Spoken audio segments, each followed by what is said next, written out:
For those who may not be familiar with it, or it's been a while, Godspell is an early 1970s musical based on the Gospel of Matthew.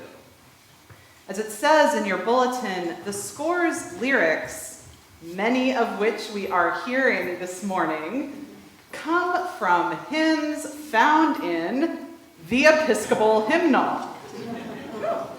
The score is by Stephen Schwartz, who has most recently received a little bit of attention because he also wrote the score for that little stage and film production, Wicked.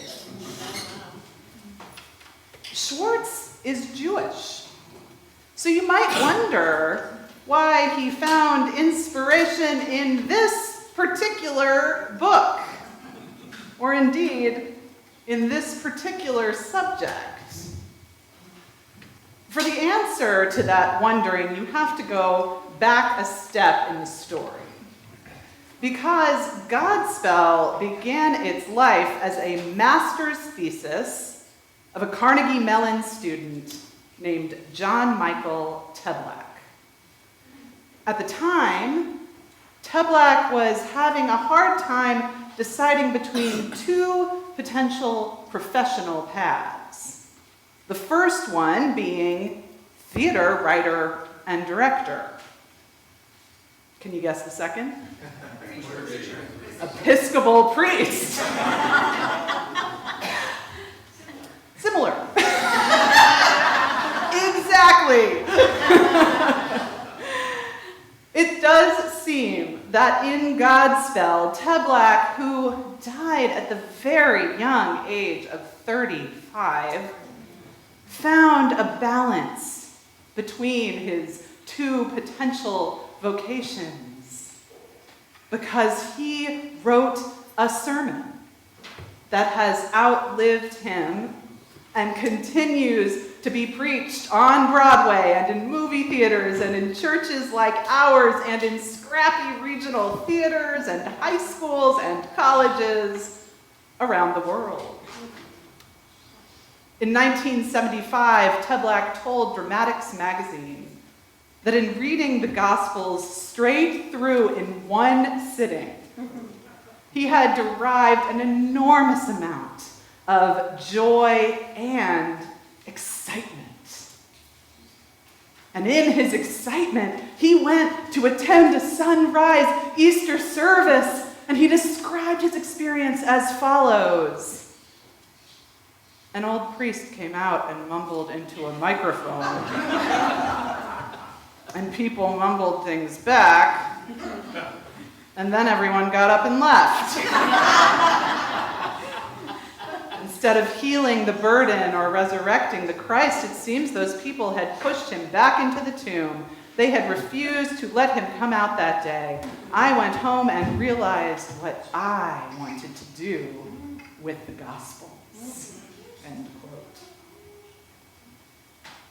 It can be so tempting to stop paying attention to the gospel message, to push Jesus back into that tomb, as Teblak described it.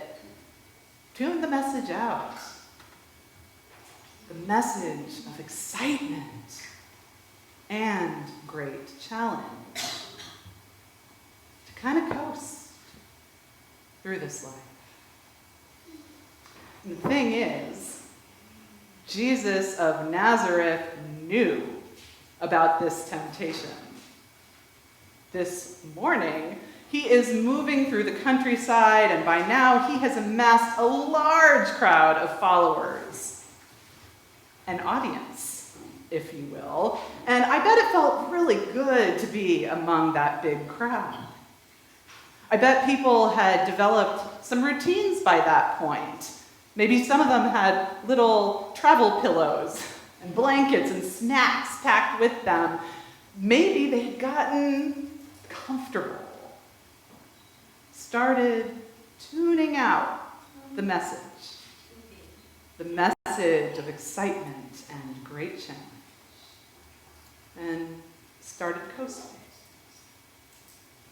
And so Jesus turned to drama. Whoever comes to me and does not hate father and mother, wife and children, brothers and sisters, yes, and even life itself cannot be my disciple, he says. Got my attention. Jesus is a master of hyperbole, telling followers to tear out their eyes and cut off their hands, saying it would be better for you if a great millstone were hung around your neck and you were thrown into the sea. Jesus uses this language to get our attention, to wake us up, to stop the kind of inattentive mumbling that so agitated the young student, Michael Teblack. He uses this language to convey the urgency of his message and the passion behind it. It is art. This hyperbolic language of Jesus of Nazareth, and I dare say it is drama, worthy of stage and screen. So much harm has been done by taking certain words of Jesus, and indeed all of Scripture, literally. So much harm. Needless, senseless harm. Jesus' message here is real, and it is true. What he is telling us this morning should make us listen up, should make us take his gospel message seriously. Seriously, but not literally. Jesus is far more sophisticated a speaker and teacher and indeed dramatist than he has been given credit for. So, no, Jesus is not telling us to hate those who brought us life, bring us comfort, nourishment, and love. He is saying, hello, wake up. He is saying, I know you want to live a comfortable life if you are lucky enough to have that option. I know you want to spend your time with the family that you love, chosen or otherwise, to celebrate, to take vacations, to make plans. But if you are going to follow me, you cannot live inside your own closed off, safe reality. You must look around and remember that in the reign of God, every single human being is your family. Every single one. And when we remember this, when I remember this, it can be painful. Because suddenly the joy and suffering of all of those around the world is the suffering of our father and our mother and our wife and children and brothers and sisters and, yes, even ourselves. Living this way, being a disciple, means that we are expected to include all of humanity, all of creation in our own 10-year plans. This is hard. This is a hard message and a hard assignment. And so it can be tempting and easy to tune it out a bit, to become that mumbling Easter morning congregation. And so, I am thankful for drama.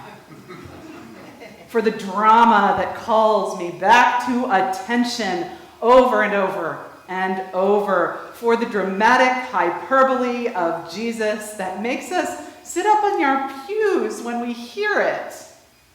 Did he really say that? What?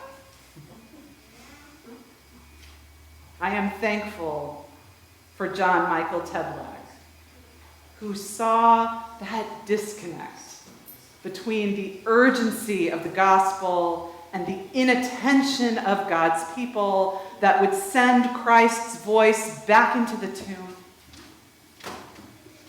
And I am thankful for all of the centuries of Christian art and music and storytelling that has sought to close that divide, that has gotten our attention, and in the case of Godspell, gotten us moving, even Episcopalians, that has called us back to this exciting and joyful and challenging life of following Jesus.